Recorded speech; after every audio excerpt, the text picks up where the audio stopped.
Buenas noches a los que no saludé.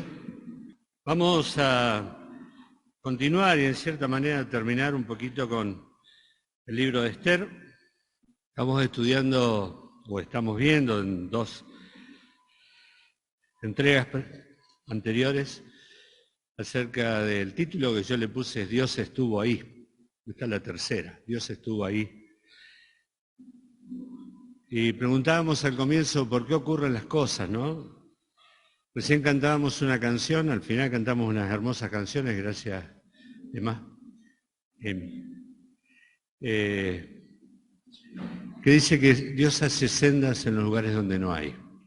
Y Dios obra de maneras misteriosas, ¿sí? Donde nosotros no podemos entender. La historia de Esther es una historia hermosa del Antiguo Testamento. Es cierto que el libro lleva el nombre de la heroína, vamos a decir así. Esther era una muchachita judía que vivía en la ciudad de Susa, en el exilio. Habían sido llevados cautivos muchos años antes del pueblo de Dios y 70 años antes se habían vuelto muchos, pero muchos se quedaron viviendo lejos de Jerusalén, del templo. Y esta chica era una chica huérfana de papá y mamá y fue criada por un primo llamado Mardoqueo y en una oportunidad llegó a ser reina. Ya vimos todo esto. El libro en sí es un libro distinto a otros porque no nombra a Dios. Este es un libro que está en la Biblia pero no nombra a Dios. Hay dos libros, el otro es el de Cantar de los Cantares. No se nombra ningún milagro, no se referencia al templo, a los sacrificios, no hay ninguna referencia al libro de Esther en el Nuevo Testamento. Así que estuvo muy discutido esto, si era canónico o no. Finalmente se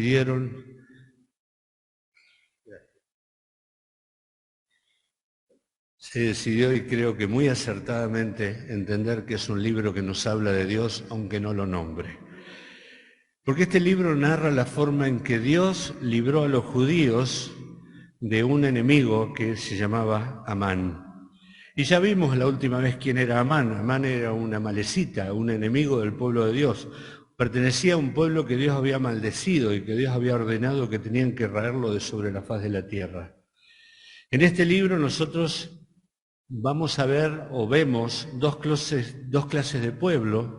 Un pueblo que es el pueblo escogido de Dios, el pueblo de Israel, y el pueblo que no es el pueblo de Dios. Dos clases de personas representadas por Mardoqueo y por Esther por un lado, y por Amán y por el rey por el otro. Y dijimos que teníamos que tratar de encontrar a Dios en cada uno de las circunstancias que estaban ocurriendo, ¿sí? Buscar a Dios dentro de las circunstancias.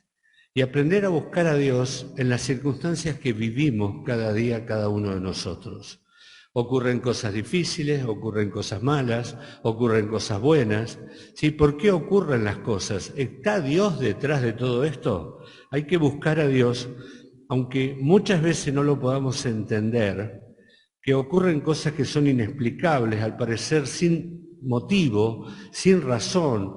Y a veces hay quien te dice buena suerte o mala suerte, y nosotros sabemos que no, que dependen de la voluntad de alguien invisible que controla todas las cosas por detrás de lo que nosotros podemos ver. Y el libro de Esther es un ejemplo de estas cosas que ocurren inexplicablemente.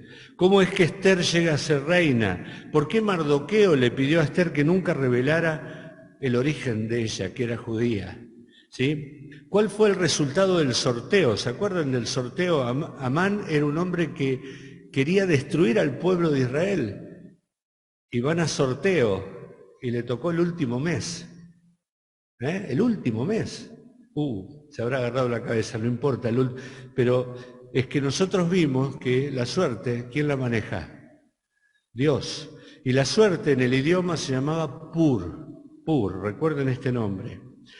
¿Se acuerdan cómo salió Mardoqueo de la última cena que estuvo compartiendo con la reina y con el rey? Contento, salió contento y se fue a su casa. ¿Y con quién se encontró al salir? Con Mardoqueo. ¿Y qué le produjo eso al rey, a Amán? Mucha bronca, mucho odio. De tal manera que pensó de qué manera voy a destruir a Mardoqueo y construyó una horca que tenía, no sé, creo que 12 metros de alto. ¿Se acuerdan qué le pasó al rey esa misma noche? No se pudo dormir. ¿Y qué hizo el rey cuando no se pudo dormir? Y leyó los libros, le leyeron, él no leía, le leían. ¿Y qué encontraron allí? Que un hombre llamado Mardoqueo alguna vez hizo una acción civil que debería haber sido recompensada y nunca se lo recompensó. Y justo aparece Amán ahí, ¿no? Y Dios dice, Amán, vení. El rey dice, Amán, vení. ¿Qué le harías al hombre cuya honra desea el rey? Amán pensó, dice, ese soy yo. Dice, ¿no? Todo lo que le dijo, el caballo real, el vestido real, la corona real, pasearlo por la plaza de la ciudad diciendo, así se hará al hombre cuya honra desea el rey. Y el rey le dijo, perfecto, andá y haz eso con Mardoqueo. ¿Sí? Y así fue como Amán, vimos al final de todo esto, que fue cayendo poco a poco, ¿sí?, en una situación cada vez más difícil. Y dijimos que este libro habla de la providencia de Dios. La providencia de Dios. Dios obrando para que las cosas ocurran, aunque nosotros creamos que en forma casual o en forma natural, ocurran para el bien de su pueblo. La providencia de Dios es eso. Dios, que conoce todas las cosas, las provee, las prepara, las planea y las arregla, ¿sí?, para que produzcan el efecto que Él quiere producir. Y como dice Romanos capítulo 8, todas las cosas ocurren para bien para aquellos que aman a Dios. ¿Verdad? Y ahí está Dios obrando, y le vamos a ver obrando en el final de la historia de hoy. Cuando estaba escribiendo este mensaje, vemos en el televisor que el pueblo de Israel está siendo atacado nuevamente. ¿Verdad? Hace 10 días aproximadamente que el pueblo de Dios, el pueblo escogido de Dios, el pueblo de Israel, el pueblo terrenal, no la iglesia, está siendo atacado otra vez por enemigos históricos. Otra vez se levantan los enemigos para destruir al pueblo escogido de Dios. ¿Cuántas de estas ya pasaron? Muchísimas. ¿Cuántas faltan todavía venir? Seguramente faltan más todavía. La historia de Esther nos recuerda que Dios es fiel para proteger a su pueblo Israel. Y aunque los episodios se repitan y se van a repetir y van a aparecer nuevos enemigos, Dios va a ayudar siempre a su pueblo. ¿Por qué? Porque es su pueblo. Así que vamos a seguir viendo este plan siniestro que Amán había pergeñado. ¿Se acuerdan? Los correos llevaron el decreto de que el día 13 del mes de Adar se le daba autorización a los enemigos de los judíos a matar a los judíos y apoderarse de sus bienes. ¿Cuántas provincias eran? ¿Se acuerdan? 127 provincias. Cada una en su lengua. El edicto del rey fue llevado para que todos supieran que el día 13 del mes de Adar se podía tomar las posesiones de los judíos y matarlos a todos ellos sin que la ley dijera nada. Como esa película que dice esas 12 horas en que, como la purga. Bueno, algo así. A los judíos se los podía matar y se podía apoderar de todos sus bienes, y eso era legal, porque el edicto había sido firmado. Pero como dijimos, Dios mueve sus piezas. Colocó a Mardoqueo en la puerta del palacio con un propósito, y colocó a Esther en el trono con un propósito. Y ahora llegó el tiempo en que Dios comenzaba a jugar en la partida. Vamos a Esther capítulo 7.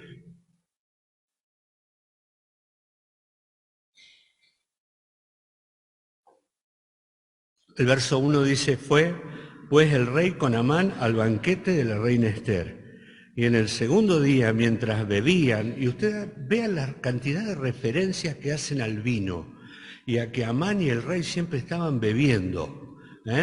Y mientras bebían, dice, vino, dijo el rey a Esther, ¿cuál es tu petición, reina Esther, y te será concedida? ¿Cuál es tu demanda, aunque sea la mitad del reino, te será otorgada? Bien, Amán llega a este banquete, pero ¿saben qué? Hay un problema. Cuando Amán llegó a su casa, viene de la humillación de haber tenido que pasear a Mardoqueo por la ciudad vestido con la ropa real y con la corona del rey y en el caballo del rey.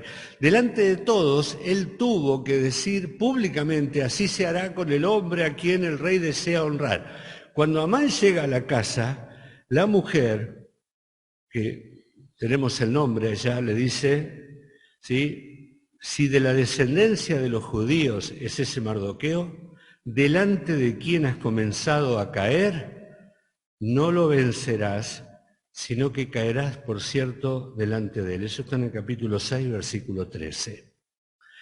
O sea que Amán llega a este banquete, ¿sí?, ya la sonrisa creo que se la había borrado de alguna manera. Él pensaba que era un hombre muy importante porque la reina lo había invitado a él solamente. Estaba muy, muy orgulloso de eso, pero cuando llega todavía recuerda las palabras de su esposa: ojo, porque si empezaste a caer delante de Mardoqueo, seguramente vas a caer del todo delante de él. Así que no lo dice la Biblia, pero seguramente el rostro de Amán ya no era el mismo que el día anterior, porque algo no estaba bien, había sido humillado. Y quizás él ya interpretaba esto como un mal augurio, un mal pronóstico, podríamos decir, ¿no? Una cosa que no salió bien y seguramente Amán estaba inquieto e intranquilo porque algo no estaba saliendo como él esperaba. Tomando vino junto al rey, yo creo que Amán estaba esperando que terminara lo más pronto posible la velada para irse a su casa a esconderse, ¿sí?, para olvidarse de la humillación. Y el rey le pregunta a la reina nuevamente por tercera vez: ¿cuál es tu petición, reina? Y ahí es muy importante la forma en que Esther responde. La sabiduría de esta muchacha que había llegado a este lugar para este momento. ¿Se acuerdan lo que le dijo Mardoqueo? ¿Quién sabe si para esto Dios no te puso, para esto no has llegado a este lugar? ¿Sí? Ella fue muy prudente. Ella se jugó, pero había sido muy prudente, y cuando habla, lo habla pausado y respetuosamente. ¿Sí? El verso 3 dice: oh rey, si he hallado gracia en tus ojos, y si al rey place, miren con qué respeto, sea dada mi vida por mi petición y mi pueblo por mi demanda. Porque hemos sido vendidos, yo y mi pueblo, para ser destruidos, para ser muertos y exterminados. Si para siervos y siervas fuésemos vendidos, me callaría, pero nuestra muerte sería para el rey un daño irreparable. Ella no se desmorona, ella no se queja, no pide venganza, no ladra, no ordena. No es una desquiciada que de pronto dice: bueno, ahora necesito que me escuches porque este malvado... No, con mucho respeto. Y no le dice al rey: che, la próxima vez fíjate qué es lo que firmás, porque te hicieron firmar, te hicieron firmar algo que va a ser para daño. No, tampoco lo ataca a Amán inmediatamente, sino que ella, con mucho respeto, ella está poniendo la vista en el rey, que necesita ser tratado con respeto. Pero cuando llega el momento, ella dice: yo te estoy pidiendo por mi vida y por la de mi pueblo. No le va a decir todo lo demás, sino: te estoy pidiendo por mi vida, porque mi vida, dice la reina, está en peligro. Y entonces el rey abre los ojos y dice: ¿cómo es esto? ¿Quién es? ¿Dónde está el que se ha ensoberbecido en su corazón para hacer esto? Y entonces allí sí lo señala Amán. Y dice: es este adversario, este enemigo y adversario y malvado, Amán. Y ahí sí, Amán se tiene que desmoronar porque no entiende, dice, no, lo toma de sorpresa la reina, ¿sí? Y ahí se da cuenta que el mal está hacia él. Un mal pronóstico, ya no, ahora sabe que no hay salida para él. Y se queda junto a la reina, porque el rey sale, se queda junto a la reina y su cuerpo, temblando por el terror, cae sobre el lecho de la reina y vuelve a entrar el rey, y el rey le pregunta: ¿querrás violar a la reina en mi casa delante de mí? Y ahí le cubren la cabeza y alguien le dice: che, hay una horca preparada para Mardoqueo, que lo cuelguen a Amán en ese lugar. No solamente tuvo que honrar públicamente a Mardoqueo, sino que murió en la misma horca que él había preparado para matarlo. ¿Y qué pasó con Mardoqueo? Mardoqueo fue puesto, dice el verso 2 del capítulo 8, se le quitó, dice, y se quitó el rey el anillo que recogió de Amán y lo dio a Mardoqueo. Y Ester puso a Mardoqueo sobre la casa de Amán. Capítulo 8, versículo 2. ¿Quién obra así? Vamos a leer el Salmo 7. Alguien que pueda leer Salmo 7, verso 14 al 16. Salmo 7, 14 al 16. ¿Quién lo puede leer?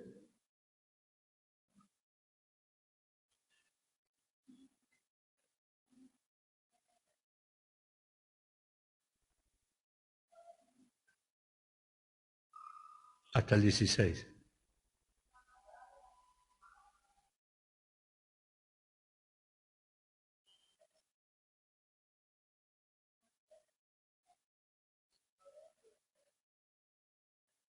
Fíjense si en vez de limpió no podemos poner el nombre de Amán.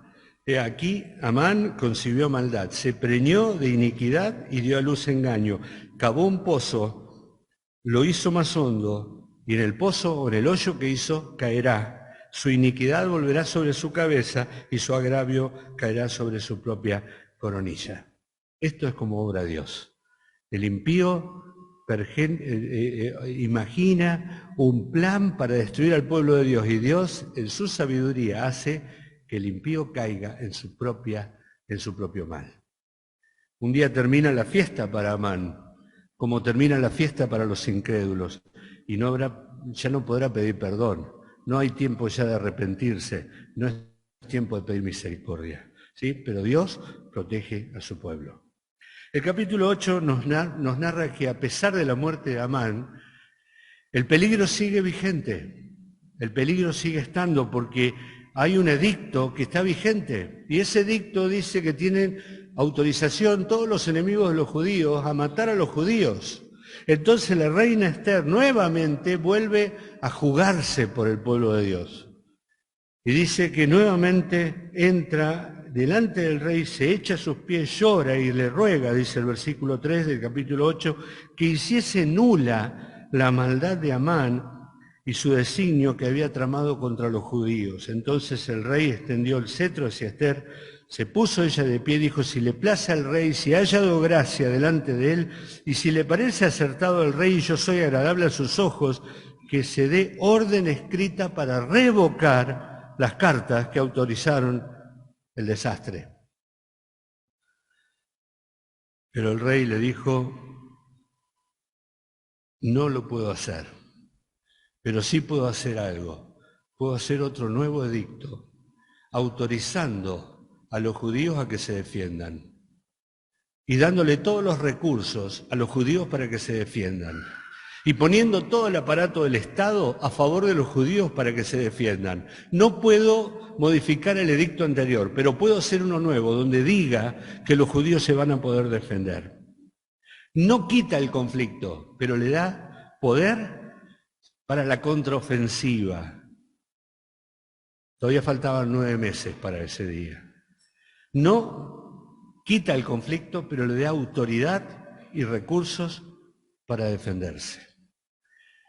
¿No se parece esto a la lucha que tenemos cada día nosotros? ¿Sí? ¿Qué lucha tenemos? La batalla entre la carne y el espíritu. ¿Sí? ¿Por qué tenemos esa lucha? Vamos a Romanos 7, Romanos capítulo 7. ¿Qué tenemos los cristianos? Tenemos dos naturalezas que luchan dentro de cada uno de nosotros. Dice el verso 21, Romanos 7, 21, así que yo queriendo hacer el bien, hallo esta ley, que el mal está en mí. Porque según el hombre interior me deleito en la ley de Dios, pero veo otra ley en mis miembros que se rebela contra la ley de mi mente y me lleva cautivo a la ley del pecado que está en mis miembros. Miserable de mí, ¿quién me librará de este cuerpo de muerte? ¿Por qué hago esto? ¿Por qué caigo? ¿Por qué tengo esta inclinación al mal? ¿Por qué lo sigo haciendo si yo sé que está mal? Esa lucha que tenemos dentro de cada uno de nosotros entre la carne, lo que me gusta hacer y lo que tengo que hacer porque Dios me lo pide. Si no quiero hacerlo, dice el apóstol Pablo, si lo que yo quiero hacer no lo hago, pero lo que no quiero hacer, eso hago. Esa lucha constante nos recuerda a estos dos edictos, ¿sí? La ley del pecado y de la muerte se parece al primer edicto de Amán. No puede ser revocado. Cada uno de nosotros tiene su naturaleza carnal. No hay manera de que lo podamos revocar a eso hasta que no venga Cristo y tengamos un nuevo cuerpo. Pero hay una ley que es más grande y más poderosa, es la ley del Espíritu, que me permite a mí contrarrestar la ofensa o la ofensiva del pecado y poder ser victorioso. Porque este mismo capítulo de Romanos capítulo 7, en el versículo 25, cuando termina con este gemido del apóstol Pablo, miserable de mí, el versículo 25 dice, gracias doy a Dios por Jesucristo, Señor nuestro. Así que yo mismo, con la mente sirvo a la ley de Dios, más con la carne a la ley del pecado. Ahora pues, ninguna condenación hay para los que están en Cristo Jesús, los que no andan conforme a la carne, sino conforme al Espíritu. Esta lucha se parece mucho a la lucha de cada uno de nosotros. ¿Pero saben qué? Dios está obrando en nosotros. Dios está obrando en nosotros. Y el Espíritu Santo es más poderoso. El segundo decreto es más fuerte que el primero. Volvemos a Esther en el capítulo 8, del versículo 15 en adelante. Allí vamos a ver lo que ocurrió el día 13 del mes de Adar. Luego de que el nuevo edicto fuera llevado a todas las provincias de la misma manera que el primero, los judíos se prepararon para el día 13 del mes de Adar. El versículo 15 nos dice de qué manera fue exaltado Mardoqueo. Mardoqueo, dice, estaba delante del rey vestido real de azul y blanco, una gran corona de oro, un manto de lino y púrpura. Y la ciudad de Susa se alegró y regocijó, y los judíos tuvieron luz y alegría. Y en cada ciudad y en cada provincia donde llegó el mandamiento del rey, los judíos tuvieron alegría, gozo y banquete y día de placer. Todavía no había llegado el día 13, pero ellos ya estaban festejando. ¿Por qué? Porque el temor de los judíos había caído sobre todos los pueblos. Y cuando llega el mes 12, el día 13, dice el versículo 1 del capítulo 9, el mismo día en que los enemigos de los judíos esperaban enseñorearse de ellos, sucedió lo contrario. Porque los judíos se enseñorearon de los que los aborrecían. Los judíos se reunieron en sus ciudades, en todas las provincias, para descargar su mano sobre los que habían procurado su mal, y nadie los pudo resistir. Y dice el versículo 5, y asolaron los judíos a todos sus enemigos a filo de espada y con mortandad y destrucción, e hicieron con sus enemigos como quisieron.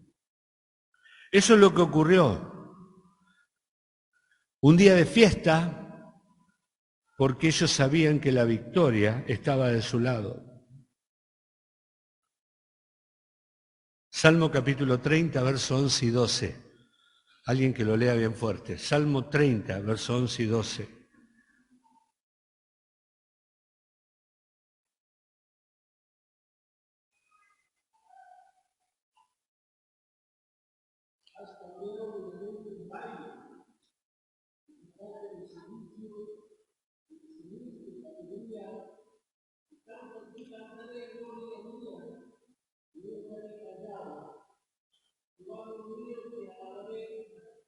Esto es lo que decían los judíos: has cambiado mi lamento en baile.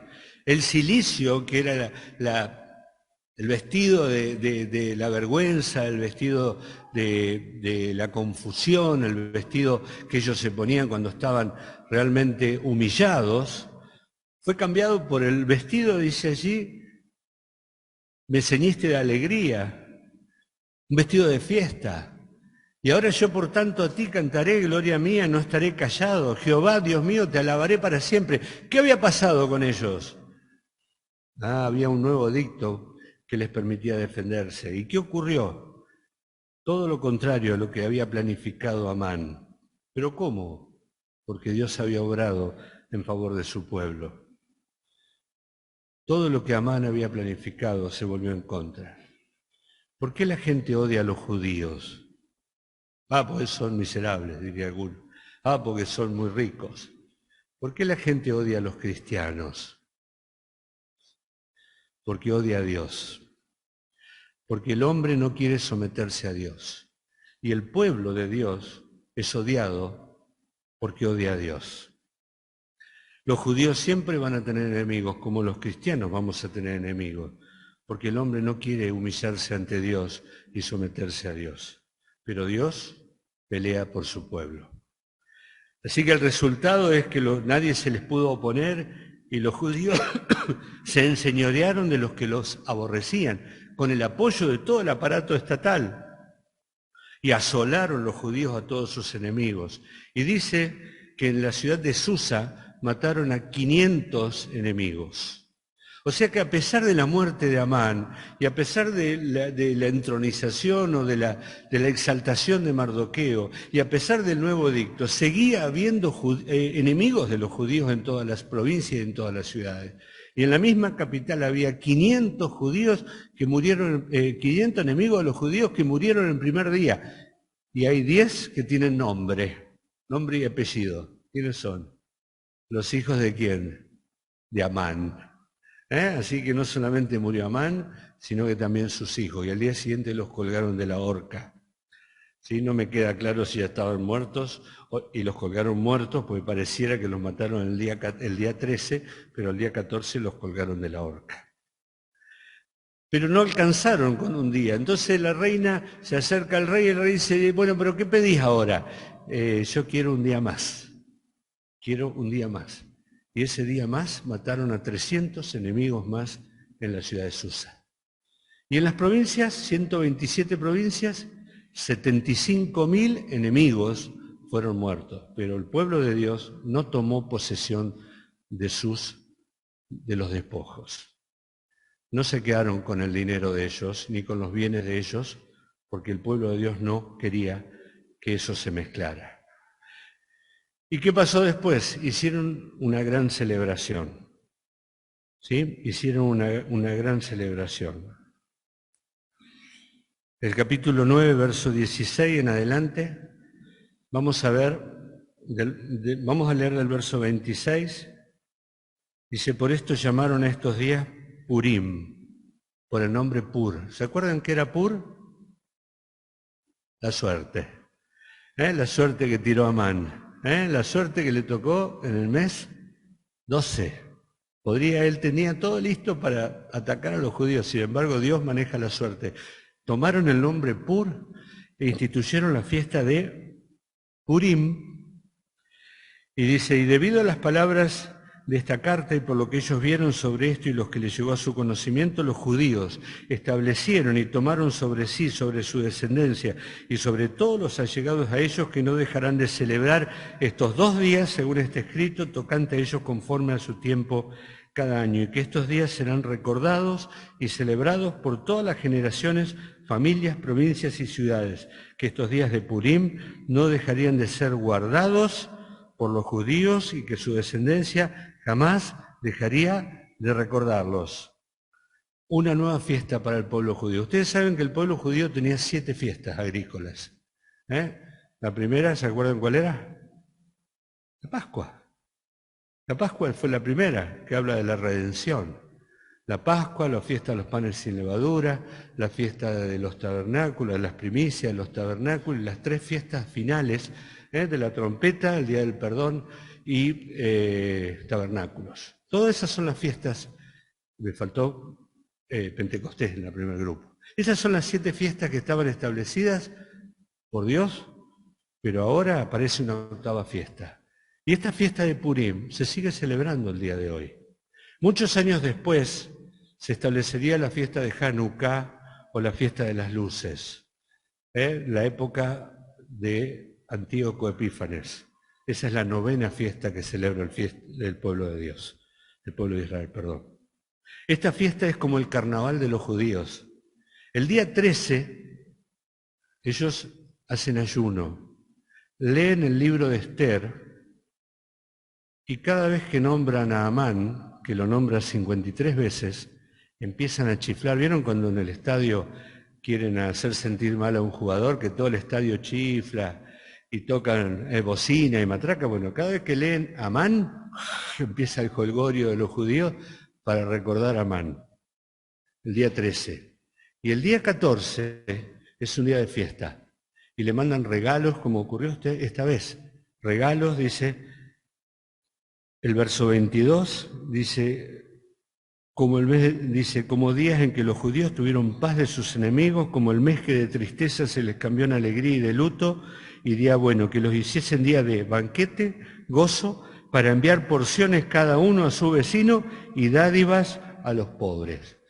Un día de alegría y de gozo, el día 14.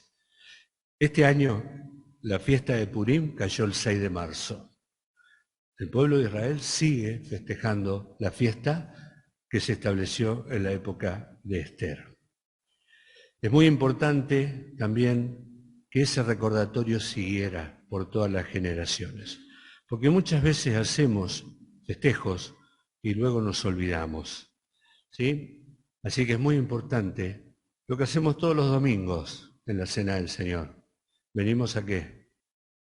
A recordar.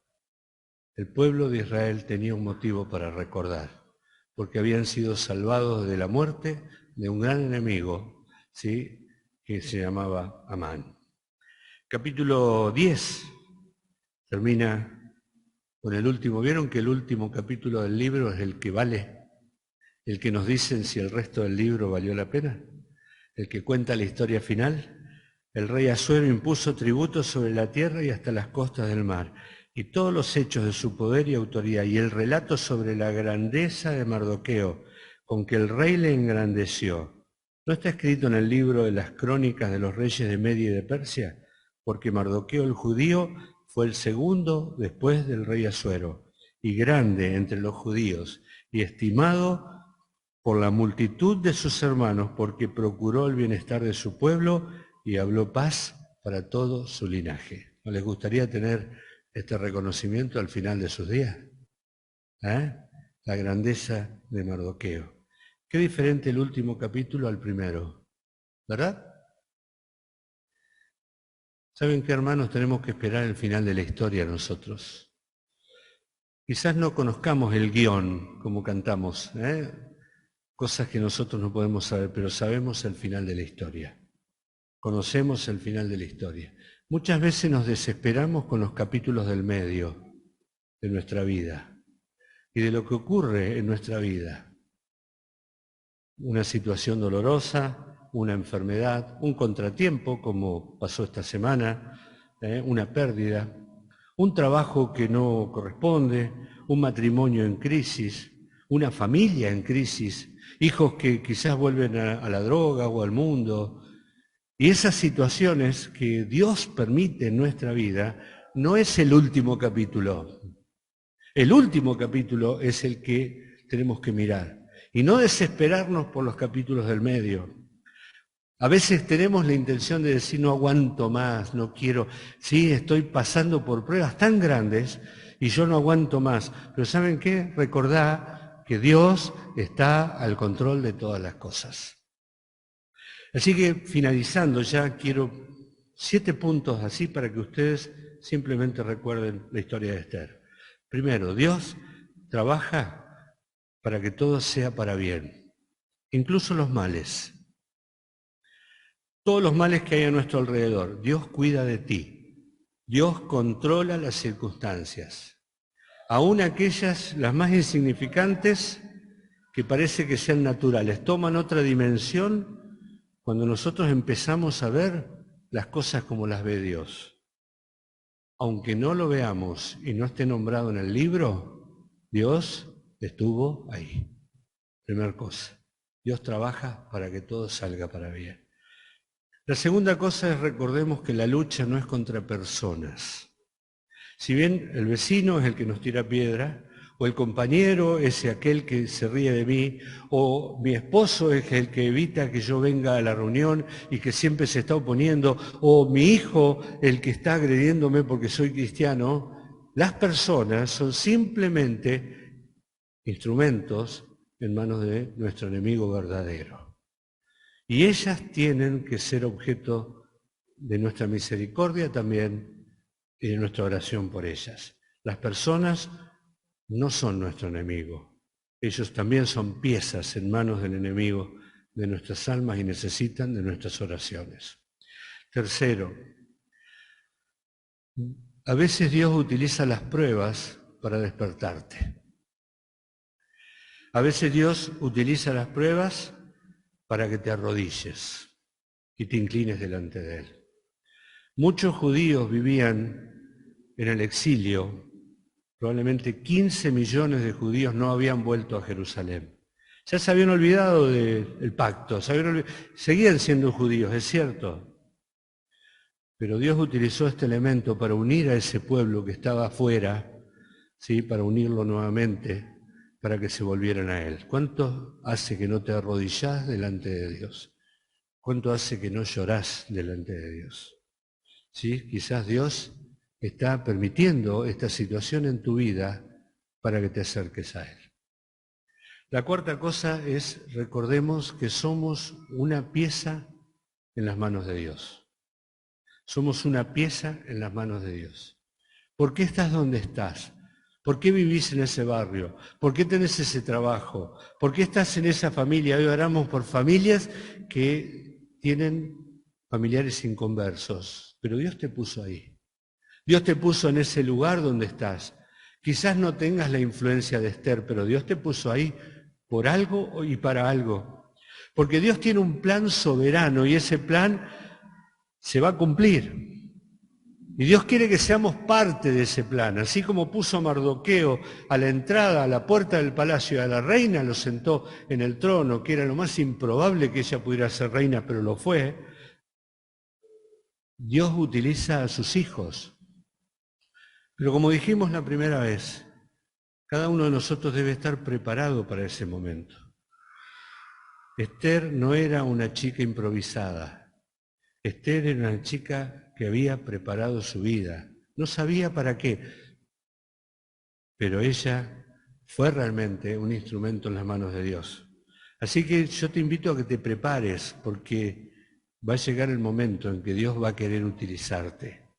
Dios no utiliza perezosos. Dios no utiliza improvisados. Muchas veces gastamos mucho tiempo más con nuestro celular y en las redes y todo que en estudiar la palabra. ¿Y saben qué? No viene de ahí la bendición. La bendición viene de prepararnos para lo que Dios quiera usar. No pierdas el tiempo, prepárate para ese momento en que Dios quiera utilizarte. Quinto, no hay situación desesperante que Dios no pueda cambiar. Aunque el rey más poderoso haya emitido su edicto, Dios tiene más poder que él. Sexto, los impíos tienen su fiesta, pero termina. Y cuando termina, todo acaba para ellos. Quizás nosotros pasamos esta vida con muchas más circunstancias dolorosas que ellos. Y a veces hacemos como hizo Asaf en el Salmo 73, cuando veía a los impíos cómo florecían y se extendían como laurel verde, y todo les salía bien y engordaban, y él se miraba a sí mismo, pero yo soy del pueblo de Dios y a mí las cosas no me salen bien. Esa fiesta de ellos, esa fiesta termina pronto. No deseemos nunca la parte de ellos. No deseemos nunca ser como ellos. Y por último, no juzgues el resultado final por la manera en que se ven las cosas hoy. El último capítulo es el que importa. Confía y siga avanzando. No te desalientes, porque pronto veremos el final de la historia y quedaremos completamente satisfechos. ¿Sí? No te desalientes si lo que estás viendo hoy no te gusta. Pensá en el último capítulo. Ese es el más importante de todos. ¿Cómo termina la historia? ¿Sí? Estos 3 mensajes simplemente, muy sencillamente preparados, simplemente para recordar que Dios sigue al control de las cosas. Y así como estuvo detrás de escena de Esther, está en tu vida, está en mi vida. Busca a Dios cada circunstancia de tu vida y recordá que Dios siempre protege a su pueblo y que todas las cosas, incluso todos los males, ayudan para bien. Le voy a pedir a Emma, ¿sí? Vamos a cantar un coro, no sé, Tommy, ¿sí? Que dice, yo quiero darte gloria, Señor,